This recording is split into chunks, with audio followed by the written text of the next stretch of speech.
Sempat kabur usai ditetapkan sebagai tersangka kekerasan seksual terhadap santriwati, pengasuh pondok pesantren di Pati, Jawa Tengah ditangkap di Wonogiri. Tersangka ditangkap bersama satu orang yang membantu pelariannya. Polisi bilang pelaku mendoktrin korban mengikuti kemauannya agar lebih mudah menyerap ilmu yang diajarkan. Modus operandinya adalah mendoktrin korban bahwa murid itu harus ikut apa kata guru agar murid dapat menyerap ilmu dari ini doktrin yang disampaikan oleh guru kepada korban. Jadi belum menjadi sebuah fakta karena belum ada yang bisa kita periksa terkait dengan narasi jumlah korban yang 50. Makanya kami ada posko tadi untuk mengakomodir masyarakat yang menjadi korban atau saksi dan sebagainya, silakan. Kuasa hukum santriwati korban kekerasan seksual yakin akan semakin banyak korban yang berani melapor usai tersangka ditangkap. Hingga kini sebanyak 5 korban melapor dari perkiraan puluhan korban. Setelah ditetapkan tersangka sudah ada penangkapan penahanan, nanti ada korban-korban yang lain, Ladu, ini ada 2, teman saya Cak Ulil nanti ada 5 nanti untuk lapor. Ya, menurut dugaan dari keterangan dari korban dan ada dugaan menurut keterangan dari orang tua, ini korbannya 30-50 yang pencabulan disertai dengan pemerkosaan. Menteri Agama Nazaruddin Umar mengecam kasus dugaan kekerasan seksual oleh pengurus pondok pesantren Dolo Kusumo, Pati, Jawa Tengah. Menak menegaskan, pesantren seharusnya menjadi ruang yang aman untuk santri dari segala bentuk kekerasan seksual. Saya merasa sedih dan prihatin dengan kasus kekerasan seksual yang terjadi di pesantren. Salah satunya di pesantren Dolo Kusumo, Pati. Tindakan semacam ini tidak bisa dibiarkan. Saya tidak bisa mentoleransi kekerasan seksual dalam bentuk apapun dan dimanapun sebetulnya, apalagi kalau itu di pondok pesantren. Setiap tindakan yang merendahkan martabat kemanusiaan harus kita lawan, harus kita hadapi. Saya mendukung proses penegakan hukum yang dilakukan oleh aparat. Hukum berat pelaku sesuai dengan ketentuan. Menteri Agama juga bilang saat ini kementeriannya sudah menghentikan pendaftaran santri baru di pesantren Dolo Kusumo serta proses pencabutan izin operasional. Tim Liputan, Kompas TV. Saudara, tragedi dugaan kekerasan seksual di Pati tak hanya menyisakan luka bagi korban, tapi juga memunculkan kritik keras terhadap penegak hukum. Kami akan mengulasnya bersama anggota Komisi 8 DPR RI, Sely Andriani Gantina. Selamat siang, Ibu Sely.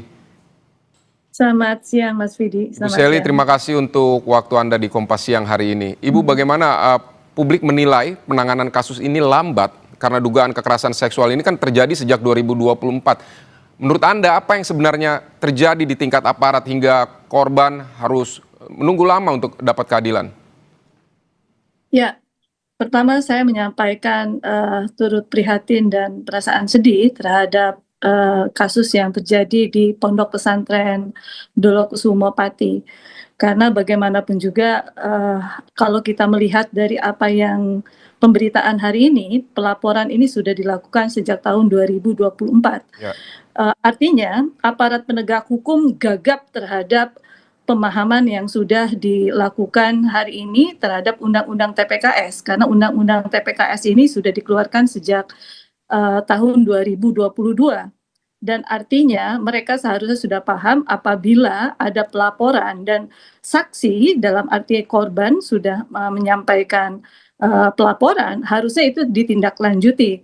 Nah, tentu saja tentang hal ini kami menyampaikan bahwa korban ini di dalam undang-undang berhak mendapatkan penanganan, kemudian berhak mendapatkan perlindungan, dan berhak mendapatkan pemulihan. Nah, dalam hal ini artinya penanganan yang harus dilakukan oleh aparat penegak hukum harus dilakukan dalam hal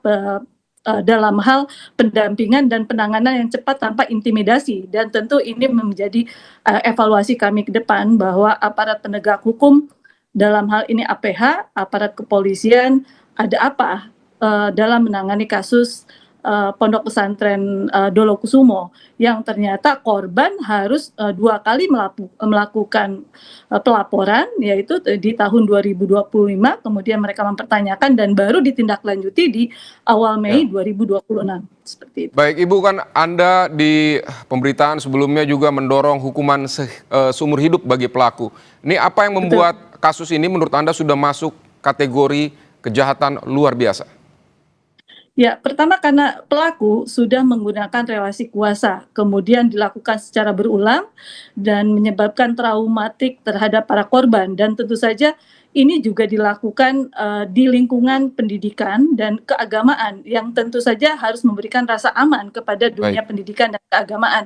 Dan yang paling terpenting, ada 2 undang-undang yang harus dilakukan diberikan sanksi kepada kepada pelaku, yaitu Undang-Undang TPKS dan Undang-Undang Perlindungan Anak. Kalau di dalam Undang-Undang TPKS jelas bahwa di pasal 6 hanya diberikan sanksi paling lama 12 tahun, tetapi di dalam Undang-Undang Perlindungan Anak pasal 81 ayat 5 itu jelas hukuman mati dan seumur hidup, dan di ayat 7-nya jelas harus diberikan kebiri kimia. Nah, tentu kita berharap aparat penegak hukum di dalam proses hukum dan nanti yang akan dilakukan tidak ada reviktimisasi terhadap para korban yang memang menginginkan adanya keadilan dari negara. Ibu, Komisi 8 selama ini kan berbicara soal perlindungan perempuan dan anak, tapi kasus kekerasan seksual ini tampaknya terus berulang. Apa menurut Ibu negara gagal memberikan efek jera? Saya pikir Undang-Undang TPKS nomor 12 tahun 2022 ini sudah memberikan perlindungan yang paling sempurna, hanya saja implementasinya, kemudian konsistensi penegakan hukum dan keberpihakan kepada korban inilah yang tidak dijalankan oleh negara. Kemudian efek jera itu tidak cukup hanya diberikan ancaman pidana saja, tetapi juga harus ada kepastian kepada para pelaku, diproses secara tuntas dan tidak ada kompromi. Nah, yang saya lihat hari ini setiap ada kejadian kekerasan seksual hanya selesai di persidangan tanpa memberikan efek jera kepada para pelaku. Nah, tentu kita harus melihat dan harus ada kepastian yang sudah pernah kita lakukan hanya 1 kali, yaitu pada kasus Heri di Kota Bandung. Tetapi setelah itu kasus pencabulan, kekerasan seksual yang lainnya seperti hilang di peredaran dan cukup dengan restorasi justis dan tidak pernah ada penuntasan dari aparat penegak hukum. Nah, tentu ini akan menjadi sorotan kami untuk mengevaluasi setiap ada kasus kekerasan seksual yang masuk di ranah penegakan hukum. Berarti harus ada konsistensi untuk menegakkan undang-undang agar pelaku benar-benar dihukum yang benar-benar sesuai dengan ketentuan undang-undang ya Ibu ya. Ibu, lalu dalam banyak kasus ini korban kan justru takut melapor karena ada intimidasi, ada stigma, ada relasi kuasa di sana. Ini menurut Anda apa yang paling lemah dalam sistem perlindungan dan bagaimana negara lebih bisa menjamin perlindungan terhadap korban? Ya, yang paling pasti itu memang adanya yang paling lemah ini adalah sistem pelaporan.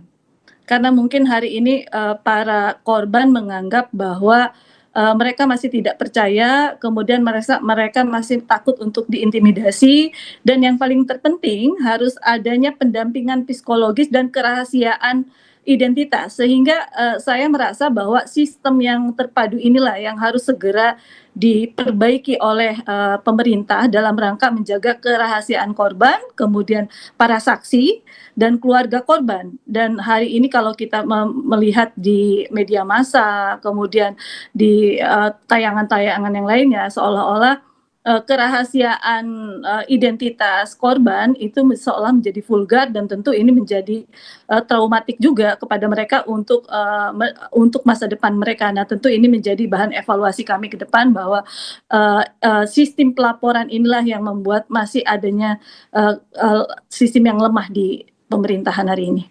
Baik, Ibu juga apakah Ibu melihat ada sistem kegagalan pengawasan katakanlah untuk lembaga yang berbasis lembaga pendidikan berbasis asrama seperti ini gitu. Apa yang Ibu lihat dari kasus ini?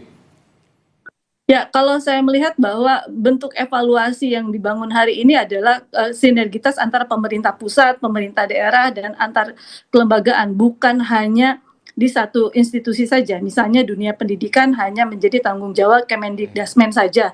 Tetapi di situ juga ada, ya hari ini kita jelas bahwa ada dunia keagamaan pesantren, dan saya bersyukur bahwa hari ini Pak Presiden Prabowo mengeluarkan undang-undang Kepres mengenai dirjen pesantren, bahwa ke depannya yang menyangkut dengan dunia pendidikan keagamaan, menyangkut dengan sekolah di bawah unsur Kementerian Agama akan ditangani oleh satu dirjen, yang memang kita tahu bahwa yang namanya pesantren di Indonesia, madrasah di Indonesia ini sangat banyak, apalagi yang namanya boarding school. Nah, tentu perlindungan secara serius inilah yang harus kita atur, dan yang paling terpenting sebetulnya pemahaman terhadap Undang-Undang TPKS ini, terutama di pasal 19 yang pernah saya sebutkan berkali-kali.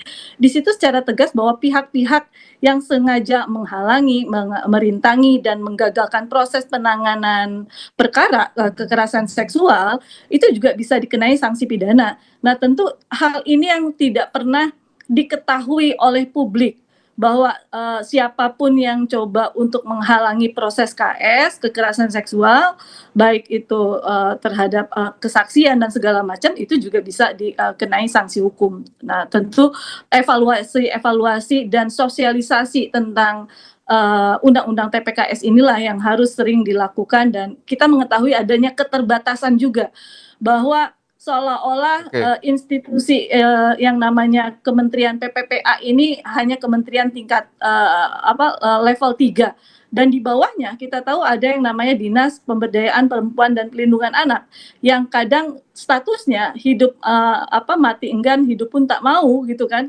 yang keberadaannya juga tidak diakui oleh kepala daerah di tingkat kabupaten kota, dan anggarannya sangat terbatas. Nah, ini menjadi bahan evaluasi kami ke depan mengenai keberadaan dinas dan instansi yang ada di bawah. Baik Bu, singkat saja, melihat Ibu laporan ini sejak 2024 namun lambat penanganannya sehingga aparat disoroti soal ini, mungkin saja selama periode laporan tersebut sampai saat ini bisa saja sudah ada korban-korban lainnya tapi aparat lambat. Ini apakah Ibu akan dari DPR ini akan mendorong evaluasi terhadap kinerja aparat yang sepertinya menunggu sorotan publik baru kemudian memproses kasus ini? Ya, tentu kami akan melakukan evaluasi terhadap aparat-aparat penegak hukum. Bukan hanya aparat ya, tetapi semua yang terlibat di dalam proses tindak pidana kekerasan seksual. Dari mulai OPT terpadu, kemudian juga aparat kepolisian, kemudian kejaksaan, kemudian pengadilan, apakah mereka sudah mengimplementasikan apa yang tersirat di dalam Undang-Undang TPKS tersebut. Sehingga evaluasi setelah 4 tahun undang-undang ini berjalan sesuai tidak seperti yang kita inginkan, dan tentu kami akan berkoordinasi dengan komisi terkait, karena memang untuk bisa mengevaluasi itu bukan ranahnya Komisi 8 tetapi ranahnya Komisi 3, seperti itu Mas. Baik, setelah penetapan tersangka tentu kita menunggu langkah yang tegas untuk memproses kasus ini secara adil dan memberikan rasa keadilan bagi para korban. Terima kasih Ibu Sely Andriani Gantina untuk waktu Anda di Kompas Siang hari ini.